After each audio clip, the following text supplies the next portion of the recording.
আসসালামু আলাইকুম। সুপ্রিয় অষ্টম শ্রেণীর শিক্ষার্থীরা, আজকের এই ভিডিওতে আমরা দেখব যে তোমাদের অষ্টম শ্রেণীর বিজ্ঞান যে ২০২৬ সালের যে শিক্ষাবর্ষ দেখো যে ২০২৬ শিক্ষাবর্ষের জন্য পরিমার্জিত এটি তোমাদের ২০২৬ সালের যে নতুন বই তোমরা যারা ২০২৬ সালে অষ্টম শ্রেণীতে উত্তীর্ণ হয়েছো, আজকের এই ভিডিওটি তাদের জন্য।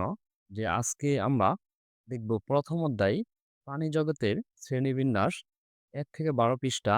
এই অধ্যায়টি আমরা বিস্তারিত আলোচনা করব এবং এই অধ্যায়ের যে প্রশ্ন কাঠামোটি, সেই প্রশ্ন কাঠামোটি আমরা সমাধান করব। আর এই অধ্যায় থেকে কি, কি প্রশ্ন আসতে পারে সেই বিষয়ে আমরা প্রত্যেকটি অধ্যায় ভেঙে, ভেঙে আলোচনা করব। আর পরবর্তী ভিডিও সবার আগে পেতে চ্যানেলটি সাবস্ক্রাইব করে পাশেই থাকবে। আর যারা সাবস্ক্রাইব করেছো তাদেরকে অসংখ্য ধন্যবাদ।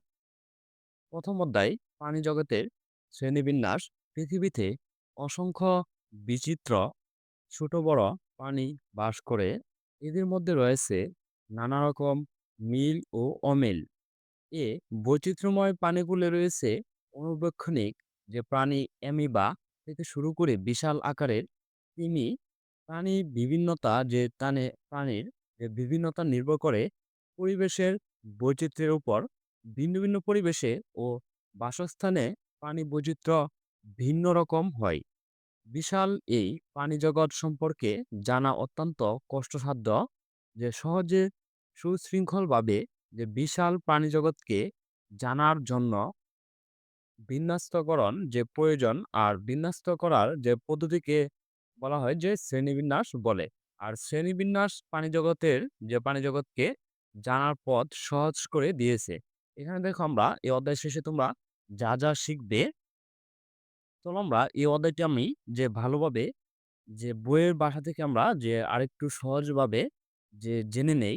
যে আজ পর্যন্ত ১৫ লক্ষ প্রজাতির প্রাণী আবিষ্কৃত হয়েছে। আজ পর্যন্ত যে ১৫ লক্ষ প্রাণীর ১৫ লক্ষ পাঁচ হ ১৫ লক্ষ যে প্লাস হবে যে প্রাণী আবিষ্কৃত হয়েছে। শ্রেণীবিন্যাস হচ্ছে যে বিশাল জীবজগৎকে চেনা বা জানার জন্য এদের বৈশিষ্ট্য অনুযায়ী বিভিন্ন স্তর বা ধাপে সাজানো বা বিন্যস্ত করাকে যে পদ্ধতিকে যে শ্রেণীবিন্যাস বলে। আর দেখো শ্রেণীবিন্যাসের সবচেয়ে নিচের ধাপ বা একক প্রজাতি যেমন মানুষ, কোনো ব্যাঙ, কবুতর ইত্যাদি একটি প্রজাতি। শ্রেণীবিন্যাসের জনক কেরুলাস লিনিয়াস, যে তিনি একজন যে প্রাকৃতিক বিজ্ঞানী ছিলেন। সর্বপ্রথম প্রজাতির বৈশিষ্ট্য চিহ্নিত করেন কেরুলাস লিনিয়াস। যে দ্বিপদ নামকরণ প্রথা প্রবর্তন করেন কেরুলাস লিনিয়াস। আর হচ্ছে দ্বীপক নামকরণ হচ্ছে যে দ্বিপদ নামকরণ হচ্ছে যে একটি জীবের বৈজ্ঞানিক নাম দুই অংশ বা পদ বিশিষ্ট হয়। এই নামকরণকে দ্বিপদ নামকরণ বা বৈজ্ঞানিক নাম বলে। মানুষের বৈজ্ঞানিক নাম হচ্ছে যে বৈজ্ঞানিক নাম লিখতে হয় ল্যাটিন বা ইংরেজি ভাষায়। মানুষের বৈজ্ঞানিক নাম হচ্ছে হোমো স্যাপিয়েন্স। বৈজ্ঞানিক নাম লিখতে হয় ল্যাটিন বা ইংরেজি ভাষায়। আধুনিক শ্রেণীবিন্যাসের সকল প্রাণী অ্যানিমেলিয়া যে জগতের অন্তর্ভুক্ত। প্রোটোজোয়া পর্বটি যে প্রোটিস্টা জগতে একটি আলাদা উপজগৎ হিসেবে স্থান পেয়েছে। যেমন অ্যানিমেলিয়া জগতে মোট পর্ব হচ্ছে ৯টি। অমেরুদণ্ডী প্রাণীর পর্ব সংখ্যা হচ্ছে ৮টি। আর মেরুদণ্ডী প্রাণীর সংখ্যা হচ্ছে ১, পর্ব সংখ্যা হচ্ছে ১।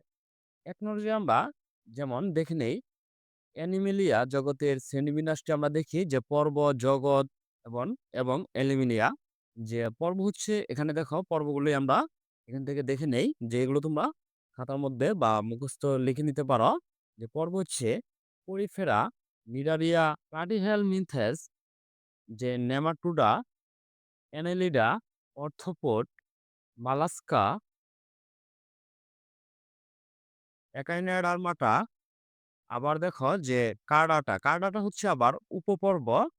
এখানে ৩টি। এখান থেকে আবার যে শ্রেণী হচ্ছে ১, ২, ৩, ৪, ৫, ৬, ৭টি শ্রেণী হচ্ছে এখানে ৭টি। এটি তোমরা খাতার মধ্যে লিখে নিতে পারো। আর তারপর হচ্ছে পর্ব, যে পরিফেরা হচ্ছে যে স্বভাব ও বাসস্থান। পরিফেরা পর্বের প্রাণীরা সাধারণভাবে পঞ্জ নামে পরিচিত, যে পৃথিবীর সর্বত্রই এদের পাওয়া যায়। এদের অধিকাংশ প্রজাতি সামুদ্রিক, তবে কিছু কিছু প্রাণী স্বাদু পানিতে যে বাস করে, এরা সাধারণত দলবদ্ধ হয়ে বসবাস করে। আমি তোমাদের এখানে যে একটি কালার ছবি দেওয়া আছে, তোমরা সহজেই এটি চিনতে পারবে। আর সাধারণ বৈশিষ্ট্য: সরলতম বহুকোষী প্রাণী, দেহপ্রাচীর অসংখ্য ছিদ্রযুক্ত। এই ছিদ্রযুক্ত পানির সাথে অক্সিজেন ও খাদ্যদ্রব্য যে প্রবেশ করে। কোনো পৃথক যে সুগঠিত কলা অঙ্গ ও তন্ত্র থাকে না। আর তারপর হচ্ছে যে নিডারিয়া। এ এই পর্ব ইতিপূর্বে সিলেন্ডারটা নামে পরিচিত ছিল। স্বভাব ও বাসস্থান: এটি হচ্ছে নিরাডিয়া, যে পৃথিবীর প্রায় সকল অঞ্চলে এই পর্বের প্রাণী দেখা যায়। এদের অধিকাংশ প্রজাতি সামুদ্রিক, তবে অনেক প্রজাতি খাল বিল, যে হ্রদ ঝর্ণা ইত্যাদি দেখা যায়। এই পর্বের প্রাণীগুলো বিচিত্র বর্ণ আকারে যে আকৃতি হয়। এদের কিছু প্রজাতি এককভাবে, আবার কিছু প্রজাতি দলবদ্ধভাবে কলোনি গঠন করে বাস করে। এরা সাধারণত পানিতে ভাসমান কাঠ, পাতা বা অন্য কোনো কিছুর সঙ্গে দেহকে আটকে রেখে বা মুক্তভাবে সাঁতার কাটে। আর এদের বৈশিষ্ট্য হচ্ছে দেহ দুটি ব্রোনীয় কোষ স্তর দ্বারা গঠিত। দেহের বাইরের দিকে যে স্তরটি যে অক্সটোডাম, একটোড্রাম, যে এবং ভিতরের স্তরটি হচ্ছে এন্ডোড্রাম। দেহ গহ্বরে যে সিলিন্ডারন যে বলে, এটা একেবারে যে পরিপাক। আর তারপর হচ্ছে পর্ব প্লাটিহেলমিনথেস। এটির স্বভাবটি হচ্ছে যে এরা পর্বের প্রাণী, যে জীবন দ্বারা বৈচিত্র্য, বেশ বৈচিত্র্য। এদের পর্বের বহু প্রজাতি বহু পরজীবী এবং অন্তঃপরজীবী হিসাবে অন্য জীবদেহের বাইরে এবং ভিতরে বসবাস করে। চ্যাপ্টা উপলঙ্গি, যে দেহপুরুষ যে কিউটোকল কিউটিকল দ্বারা আবৃত। আর তারপর হচ্ছে নেমাটোডা। নেমাটোডা হচ্ছে অনেকে একে নেমাথেলমিনথেস বলে। এ পর্বের অনেক প্রাণী আন্তঃপরজীবী হিসেবে পানির অস্ত রক্তে বসবাস করে। আর তারপর হচ্ছে যে স্বভাব, যে পৃথিবীর যে অ্যানেলিডা। পৃথিবীর প্রায় সকল যে নাতিশীতোষ্ণ যে উষ্ণমণ্ডলীয় অঞ্চলে এই পর্বের প্রাণীগুলো পাওয়া যায়। তারপর হচ্ছে অর্থোপোডা। আর্থ্রোপোডা হচ্ছে এই পর্বের প্রাণীজগতের সবচেয়ে বৃহত্তম পর্ব। এরা পৃথিবীর প্রায় সর্বত্র সকল পরিবেশে বাস করতে সক্ষম। এদের বহু প্রজাতি অন্তঃপরজীবী যে ও বহিঃপরজীবী হিসেবে বাস করে। বহু প্রাণী স্থলে, বাদুপানিতে ও সমুদ্রে বাস করে। এ পর্বের অনেক প্রজাতি পানি ডানার সাহায্যে উড়তে পারে। আর তারপর হচ্ছে এদের বিভিন্ন অঞ্চলে বিভক্ত ও সন্ধিযুক্ত উপাঙ্গ বিদ্যমান। মাথায় একজোড়া পুঞ্চাক্ষী ও অ্যান্টেনা থাকে। মাথায় এই যে অ্যান্টেনা, এটাকে বলা হয় অ্যান্টেনা থাকে। আর তারপর হচ্ছে মালাস্কা। মালাস্কা হচ্ছে এ পর্বের প্রাণীদের যে গঠন, বাসস্থান ও স্বভাব বৈচিত্র্যপূর্ণ। এরা পৃথিবীর সকল পরিবেশে বাস করে। প্রায় সামুদ্রিক ও সাগরের বিভিন্ন স্তরে বাস করে। কিছু কিছু প্রজাতি পাহাড়ি অঞ্চলে, যেমন বনাঞ্চলে ও স্বাদু পানিতে বাস করে। সাধারণ বৈশিষ্ট্য: দেহ নরম। নরম দেহটি সাধারণত শক্ত খোলস দ্বারা আবৃত থাকে। এখানে তোমাদের প্রত্যেকটি ছবি আছে, তোমরা ভালো করে দেখে নেবে। আর তারপর হচ্ছে আর একাইনোডার্মাটা, যে স্বভাব ও বৈশিষ্ট্য। এটি হচ্ছে যে এই পর্বের সকল প্রাণী যে সামুদ্রিক, পৃথিবীর সকল মহাসাগরে এবং সকল গভীরতায় এদের বসবাস করতে দেখা যায়। এদের স্থলে বা মিঠা পানিতে পাওয়া যায় না। এরা অধিকাংশ মুক্তজীবী।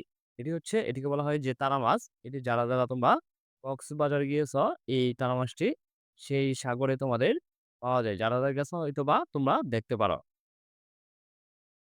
আর তারপর হচ্ছে যে কাঁটাটা হচ্ছে যে এটি হচ্ছে এরা পৃথিবীর সকল পরিবেশে বাস করে। এদের বহু প্রজাতি ডাঙায় বাস করে। জলচর কাঁটাটাদের মধ্যে বহু প্রজাতি বহু পানিতে অথবা সমুদ্রে বাস করে। এখানে তোমাদের এই প্রত্যেকটি ছবি এখানে দেওয়া আছে। আর তারপর হচ্ছে ইউরোকডাটা হচ্ছে যে প্রাথমিক অবস্থায় যে ফুলাঙ্ক, পৃষ্ঠীয় ফাঁপা, স্নায়ুরঙ্ক স্নায়ুরজ্জ থাকে।